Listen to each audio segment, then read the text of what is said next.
Dear friends, welcome to our new video. If you are not subscribed the channel, please hit subscribe button and activate the bell button. In this video, we will talk about body skeleton and movement. If you are interested in that topic, watch the video to the end and share it to support us. The importance of body framework. The body requires a rigid structure of bones for 3 reasons. One goal is to give it shape, another is to aid in movement, and a third is to protect some of the body's most sensitive organs, such as the heart and brain, from injury. The bones are not distinct, but are connected by tight bands known as ligaments. The skeleton is made up of all of the bones. A skeleton is found in all species, from fish to humans. Many smaller animals, such as worms and flies, do not have a bone skeleton. Beetles and wasps, for example, travel slowly and have a solid exterior shell. Animal skeletons, such as that of the cat, rabbit, or cow, have roughly the same number of bones as humans and are structured similarly. What is a bone made of? The bones are not dead, despite their hardness. They contain blood, have feelings, and are as alive as the body's softer tissues. They're stiff because of the lime. By soaking the bone in strong vinegar or another acid for a few days, this can be eaten out. A long bone will limber up to the point that it can be tied into a knot. By laying a bone on hot coals for half an hour, the living component of the bone can be burned off. The bone will seem the same at the end of this time, but it will disintegrate to pieces when touched. Bones in various shapes and sizes. The legs and limbs have hollow bones. This configuration provides the most strength for the least amount of weight. 2 pieces of paper can be used to demonstrate this. One sheet should be rolled and the other folded. Hang weights from the ends of each and use the middle finger as a support. Marrow is a soft white material that fills the hollow of these bones. This is mostly made up of fat. The muscles are linked to a thick membrane that surrounds each bone. The bones are arranged. The skull is made up of the bones of the head. The trunk is made up of all the bones in the body that aren't part of the limbs. The human body is made up of around 200 bones. 8 of these combine to make a brain case. The number 14 gives the face its form. The backbone is made up of a chain of 26 bones called vertebra. The chest is encircled by 12 pairs of ribs. They are attached to the backbone from behind. The ribs' front sections are made up of gristle bits. The breastbone is connected to the 7 upper pairs. False ribs refer to the 5 lower pairs of ribs. The collarbone is in front of the shoulder, while the flat shoulder blade is behind it. Each arm and leg have 1 bone in the upper portion and 2 bones in the bottom portion. The hand contains 28 tiny bones, while the foot contains 27. The bones can be injured in several ways. Some of the young's whole bones, as well as sections of many others, are mushy like gristle. As a result, young people's bones are rarely shattered, but they are easily bent and forced out of their natural shape. As a result, when sitting or walking, you should keep your body upright. Bending over the table or workstation all day will not only produce round shoulders, but it will also suffocate the lungs and other organs, preventing them from performing at their optimum. Sitting at a table or desk with one shoulder higher than the other, or holding books on the side so they rest on the hip, can cause the backbone to curve sideways. Tight clothing around the waist distorts the ribs and causes harm to the body's other organs. Taking care of broken bones. When an arm or leg bone is shattered, the muscles cause the ends to push over one another. The shattered ends of the limbs can be sharp, and if the limb is bent, they can rip the flesh. This can be avoided by tightly fastening a board across the damaged section of the limb on opposite sides. This will keep the bones in place until the surgeon arrives, as well as allowing the patient to move around. The shattered bones will be set by the surgeon by bringing the ends together and securing them with sheets of wood or metal tightly kept in place by a bandage. The membrane around the bone begins to form new bone to connect the shattered sections within a few days. The way the bones are connected.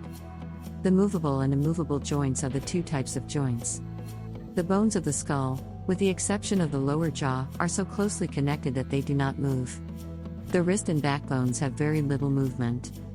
The shoulder joint, where one bone's spherical head fits into the shallow cup of another, has the most range of motion. A ball and socket joint are what it's called. A similar joint can also be found in the hip. The bones of the elbow and knee move back and forth like a hinge, and these joints are known as hinge joints. A joint's working parts. A thin layer of gristle is applied to the ends of the bones. Ligaments, which are strong bands that connect the bones, keep them in place. These completely round the joint. On their inner surfaces is a thin membrane that secretes a slick fluid that allows the joint to function smoothly. A fall can cause ligaments to be strained, stretched, or torn. The watery part of the blood gathers in the joint, causing it to enlarge. To avoid swelling, keep a sprained limb elevated. Bathing it in really hot water can help. Any animal's lean meat is made up of muscles. They account for around half of the body's weight. Each muscle is made up of thousands of tiny threads joined together by finer strands, all of which are encased in a thin film. In a piece of cooked beef that has been picked to pieces, you can see little bundles made up of several of these threads called fibers. There are over 500 muscles in the human body. Some of the muscles are over a foot long and have a ribbon-like appearance. Some, like those surrounding the mouth, eyes, and stomach, are circular, while others are large in the middle and taper toward the ends. The muscle's attachment to the bones. Muscles have two ends that are linked to distinct bones. In many circumstances, the muscle is attached to the bone by a thick white thread called a tendon rather than directly to the bone. After that, the tendon is secured to the bone. Because the muscle component of the forearm would be huge and clumsy if it extended all the way to the wrist, this part of the arm would be large and clumsy instead of graceful and thin. By bending the wrist and then exercising the fingers, some of these tendons can be seen moving. How muscles perform their functions. Every muscle thread has a small nerve thread that extends from the spinal cord or brain. Messages supplied to the muscles via nerve threads cause them to act. There are only two methods for a muscle to act. It has the potential to become shorter or longer. We say it contracts when it grows shorter. It is supposed to relax when it stretches out. A muscle can only contract 1/4 of its length at a time. To lift the forearm, the brain sends a signal to a muscle attached to the shoulder on one end and a bone at the elbow on the other. When the fingers are placed on the muscle, it immediately gets shorter and thicker. Despite the fact that it merely shortens the arm by 2 inches, it is secured to the bone so close to the elbow that it pulls the hand up 2 feet. The muscles and their impact on health. Strengthening the muscles. Every day, no one uses all of the body's 500 muscles. Only approximately 20 muscles are employed in leisurely walking, whereas more than 4 times that amount are used in sprinting. Muscles that aren't used become sluggish and feeble. When a muscle is made to work, the blood vessels enlarge and more blood is brought to it to provide food. The muscle grows stronger as it consumes more food. Most people use their right arm more than their left. This makes the right arm so powerful that some boys can lift 25 pounds more with it than with the left. The use of muscles keeps the body in good shape. When muscles are engaged, they require more blood in order for the heart to beat quicker and stronger as a result of the exercise. As a result, its valves and walls are able to do more tasks. In a healthy person, such a heart not only executes its job better, but it can also keep pumping even when the body is weakened by sickness. Many people die as their hearts become too weak to pump blood through their bodies. There is a watery element of the blood in all the little spaces between the muscles and parts of other organs that contains much waste given off by the tissues. Moving the muscles pressurizes the watery waste, causing it to flow into the blood vessels. The lungs and other organs can then expel it from the body. The harmful waste has been removed, which is one of the reasons we feel so wonderful after exercise. Without exercise, no one can stay healthy for very long. Every day, children and adults alike should engage in 1 or 2 hours of outdoor play. How to work out your muscles. Outdoor games are the most effective way to get some exercise. Sports like tennis, baseball, cricket, rowing, and swimming employ nearly all of the muscles in the body. Swimming is something that every boy and girl should learn. Swimming alone or in deep water is quite risky.